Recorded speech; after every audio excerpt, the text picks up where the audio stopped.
பெங்களூருவில் 2 நாட்களுக்கு முன்பு சாஃப்ட்வேர் தம்பதி ஒன்று தற்கொலை செய்து கொண்டது. பெங்களூருவில் உள்ள கோத்தனூர் என்ற இடத்தில் அடுக்குமாடி குடியிருப்பில் வசித்து வந்தவர்கள் பானுச்சந்தர் ரெட்டி, பிபி ஷாஜியா.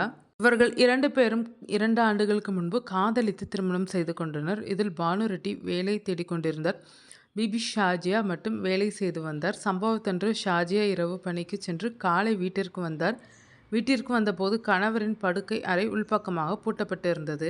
இதனால் கவலையடைந்த பிபி பக்கத்து வீட்டுக்காரர்களுக்கு தகவல் கொடுத்தார். அவர்கள் வந்து கதவை திறந்து பார்த்தபோது உள்ளே பானுச்சந்தர் ரெட்டி தூக்கு போட்டு தற்கொலை செய்திருந்தார். அதனை பார்த்து அப்படியே பிபி ஷாஜியா அதிர்ச்சியில் அமர்ந்திருந்தார். பக்கத்து வீட்டுக்காரர்கள் போலீசாருக்கு தகவல் கொடுத்தனர். பானு ரெட்டி தற்கொலைக்கு முன்பு கடிதம் ஒன்றை எழுதி வைத்திருந்தார். அதில் தனது தற்கொலைக்கு மனைவிக்கு காரணமில்லை என்று குறிப்பிட்டிருந்தார். வேலை இல்லாததால் நிதி நெருக்கடி ஏற்பட்டு மன அழுத்தத்தால் இந்த முடிவை எடுத்ததாக குறிப்பிட்டுள்ளார். 20 நிமிடம் பிபி ஷாஜியா தனது கணவர் இறந்த அறையில் இருந்தார். திடீரென கிளம்பி லிஃப்ட் வழியாக 18வது மாடிக்கு சென்றார். அவர் அங்கிருந்து கீழே குதித்து தற்கொலை செய்து கொண்டார். ஒரே நேரத்தில் 2 பேரும் தற்கொலை செய்து கொண்டது அனைவருக்கும் அதிர்ச்சியை ஏற்படுத்தியுள்ளது. இதுகுறித்து போலீசார் நடத்திய விசாரணையில் பல அதிர்ச்சி தகவல் கிடைத்துள்ளது.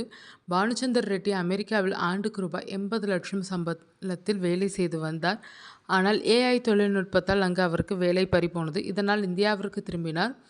பிபியும் பானுச்சந்தர் ரெட்டியும் தெலுங்கானாவை சேர்ந்தவர்கள். அவர்கள் தங்களது குடும்பத்திற்கு தெரியாமல் காதலித்து கலப்பு திருமணம் செய்து கொண்டனர். பானுச்சந்தர் ரெட்டியை திருமணம் செய்து கொண்டது பிபி ஷாஜியா பெற்றோருக்கு கூட தெரியாது. ஆனால் பானு ரெட்டி குடும்பத்திற்கு இத்திருமணம் குறித்து தெரியும். அதோடு பானுச்சந்தர் ரெட்டியின் தந்தை பெரிய அரசியல்வாதியாகும். எனவே தான் தெலுங்கானாவில் வசிக்காமல் ரகசியமாக பெங்களூருவில் வந்து வாடகைக்கு வீடு எடுத்து தங்கியிருந்தனர்.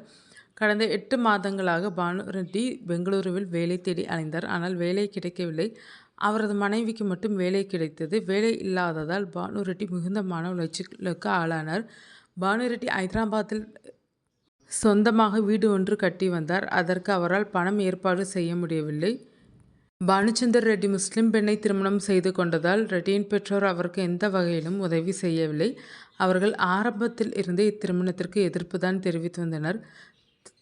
ஆனாலும் அவர்களது எதிர்ப்பையும் மீறி திருமணம் செய்து கொண்ட கடந்த 8 மாதத்திற்கு முன்பு பெங்களூர் வந்திருந்தனர்.